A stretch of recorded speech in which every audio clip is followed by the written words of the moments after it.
Hey guys, my name is Joey0, and today we're going to be talking about the Mogu.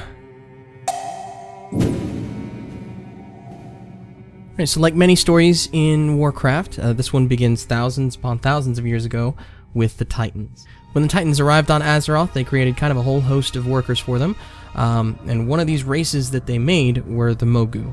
They made them out of stone. They created them kind of to shape the mountains and the rivers, and to guard a lot of their works, a lot of the things that they had left behind on Azeroth. Now at the time they served the Titan Watcher Ra-Den, but eventually he fell silent, and the Mogu were afflicted with the curse of flesh, turning them from stone into flesh, obviously. Now once Ra-Den fell silent, now this kind of caused a lot of unrest among the Mogu, and they all started fighting amongst themselves, unable to find any definite leadership among them.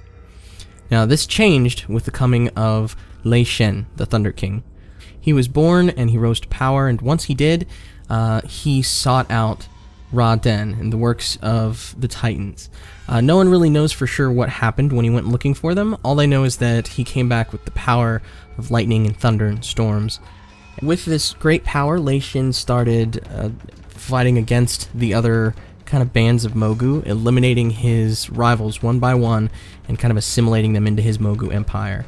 And as he did this, the Mogu Empire started to grow, started to be built on might and fear, and as he started to get more and more Mogu to join his cause, he also started enslaving the lesser races, such as the Pandaren, the Jinyu, the Hosen. Now, as the guardians of the works of the Titans, the Mogu eventually learned ways of shaping flesh and changing it back and forth from rock, kind of similar to the Curse of Flesh. They used these powers to create a couple of other races to work for them. They used it to create the Sarok, these lizards that they turned into living weapons. They're working wicked dark magic here. The Sarok, they're not born.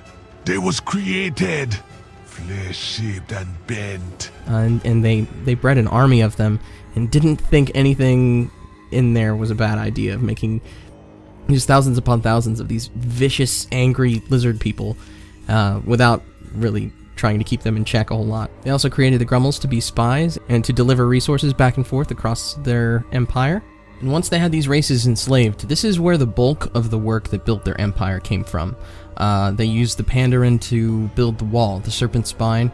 They used the Sarok to fight off the Mantid, who were, as we remember, they're the servants of one of the old gods, and therefore the enemy of the Titans, and therefore the enemy of the Mogu. You can still see the Klaxi talking about this to this day. Now, 12,000 years ago, those lesser races that the Mogu had enslaved decided to rise up in a rebellion. They were able to overthrow the Mogu, and this is when the Pandaren kind of claimed the Mogu Empire as their own. The Mogu Empire was literally too big and too well built for them to tear down, so instead they just kind of drove the Mogu out and started using it as their own. Now after they were overthrown, as far as the Pandaren saw, the Mogu pretty much just disappeared. The Pandaren history really only references the occasional Mogu sighting, and they don't really see the Mogu using magic a whole lot. In fact, when the Mogu first started coming back, the Pandaren were surprised that the Mogu had any knowledge of magic at all. Now that the Mogu are making their comeback, their first priority is getting rid of the Pandaren. They want to take their kingdom back, and they don't care who is going to get in their way. In order to facilitate this, the Zandalari recently helped them resurrect Shen. So what are some key points that we can take away from this? Well, the Mogu were created by the Titans and affected by the Curse of Flesh. This is a big one. There's a few places in Pandaria where we've seen them already repurposing Titan technology, and there's also a special raid boss in Throne of Thunder, Ra-Den, who is their Titan Watcher. So if you're interested in the Titans at all, these Mogu definitely have some ties. They ruled a great empire built on the backs of the lesser races, and were close allies with the Zandalari. These are all things that you can currently see in-game, and they're all going to be really big parts of the upcoming patch. When the Mogu were overthrown, it's because the slave races were all able to band together and exploit the Mogu's kind of short-sightedness. These were all short-sighted mistakes that the Mogu made in the way that they enslaved them, the way that they made certain races. It's basically things that the Mogu just kind of assumed were really postulative that the other races were able to exploit. One of the big key points is going to be Shen, the Thunder King.